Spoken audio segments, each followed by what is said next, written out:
L'informe de presons favorable a l'indult ja havia arribat al Suprem. D'altra banda, el ministre de Justícia revelava aquesta setmana també que ja té gairebé a punt, abans que acabi l'any, la reforma del delicte de sedició.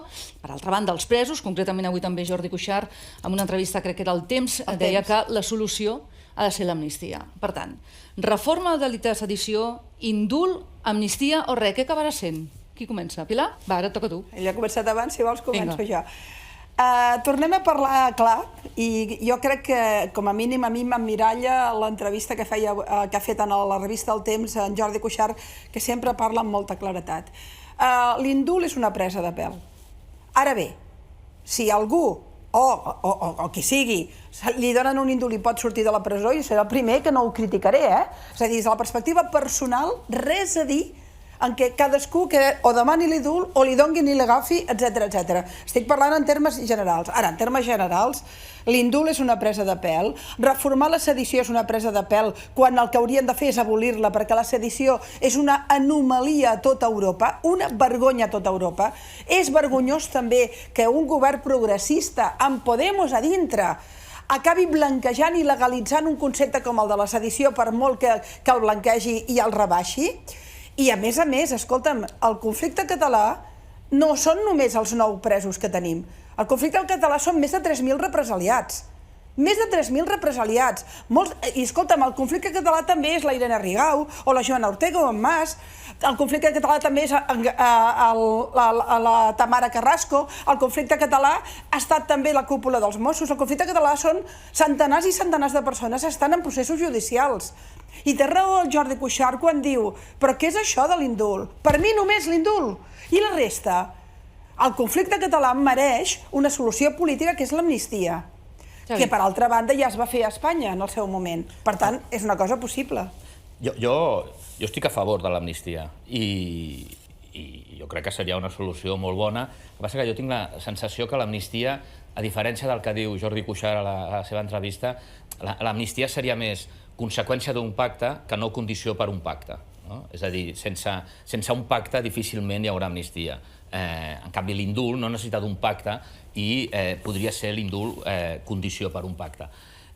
Jo crec que la sentència pròpiament de les persones que estan empresonades és injusta i que, per tant, la millor manera de rescabalar aquesta injustícia és l'amnistia, però que l'indult resol una part del problema, no en termes de passat, que l'amnistia tampoc ho resol, perquè el temps que han passat en presó injustament ja l'han passat, resol una part del problema des del punt de vista humanitari, des del punt de vista de mínim rescabalament de la injustícia i també des del punt de vista, és un primer pas per una possible solució política. Perquè jo el que crec és que Jordi Cuixart, com a líder d'una entitat privada, no ho dic en el millor sentit de l'expressió, del món social, representant de la societat civil, té tot el dret, ho tornarem a fer, i això està molt bé, però jo crec que des del punt de vista dels dirigents polítics, ho tornarem a fer és un error immens per ells i pel conjunt dels catalans i catalanes. Per tant, el que crec és que cal iniciar una etapa diferent i que per iniciar aquesta etapa diferent, que estiguin fora de la presó, aquestes persones que estan a la presó, és imprescindible. Amb aquestes persones a la presó, aquesta nova etapa no es pot iniciar. És una presa de pèl més de les moltes que ens van plantejant, que si serveix per 9 persones concretes i aquestes 9 persones poden tornar a viure amb les seves famílies, jo no tinc res a dir. És a dir, en cap moment se m'acudiria dir-li mai a la vida, ni a Oriol Junqueras, ni a Josep Rull, ni a Jordi Sánchez, ni a Jordi Cuixart, que no estiguessin a favor de que els indultin. Perquè, escolta'm, a la presó no hi fa res. A la presó no hi fa res. Per tant, repeteixo, em veig incapaç de qüestionar-ho en termes personals. Ara, globalment, això servirà pel Dani Gallardo? Això servirà per la Marta Rovira? Això servirà pel Carles Puigdemont? Això servirà per tota la gent que va formar part de les juntes electorals a l'1 d'octubre, que estan en procés judicial? Això servirà per tots els CDRs? Això servirà per tota la quantitat, pel pallasso que han arribat a multar? Per la pròpia Tamara, pel Valtònic? És a dir, quanta gent represaliada per un conflicte polític, per les seves idees polítiques, que queden fora de l'indult? Ai! Pam! Ha patat un Pam! foco. Fins i tot el focus s'indigna. Era el teu! Fins i tot el focus s'indigna. Ah, no, era el del Xavi. No, apaga't el Fina, apaga't el Fina. T'has quedat... TV3. Veus com T'has quedat TV3, sense TV3, llum. TV3... No. Ara te'n posem un altre. Ja, aviat hi haurà llum damunt teu, Xavi Ja Fina. s'il·lumina sol, no cal. A veure, Xavi.